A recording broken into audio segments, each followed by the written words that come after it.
નવસારી જિલ્લામાં વહેલી સવારથી જ સાર્વત્રિક મેઘમહેર ધોધમાર વરસાદથી નવસારીના ગ્રામ્ય વિસ્તાર પાણી થયા।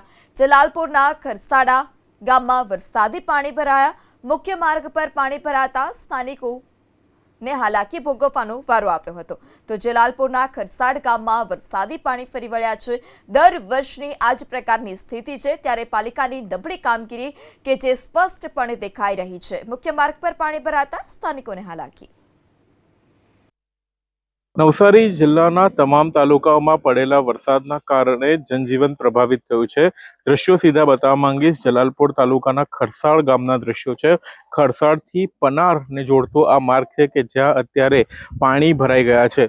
ખરસાડ ગામની ભૌગોલિક પરિસ્થિતિ એવી છે કે ત્યાં આસપાસના 7 ગામોના ખાડીના પાણી અહીંયા આવે છે અને ત્યારબાદ નહેર મારફતે અને ખાડી મારફતે આ પાણી જે છે એ દરિયામાં વહી જતું હોય છે, પરંતુ 4 ઇંચથી વધુ વરસાદ વરસી ચૂક્યો છે, જેના કારણે પાણીનું જે પ્રવાહ છે એ વધારે હોવાના કારણે આ માર્ગ બંધ થઈ ગયો છે અને જેથી કરીને લોકોએ 5 કિલોમીટરનો ચક્રાવો કરવા માટે મજબૂર બન્યા છે। જે પ્રમાણે દ્રશ્યો દેખાય છે, કેટલાક બાળકો જે છે એ પાણીમાં મજા લઈ રહ્યા છે, પોતાનો જીવ જોખમમાં મૂકી રહ્યા છે।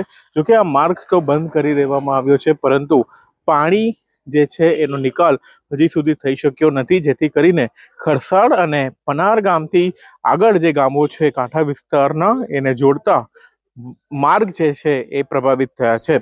Siddhesh Joshi, ABP news, Navsari.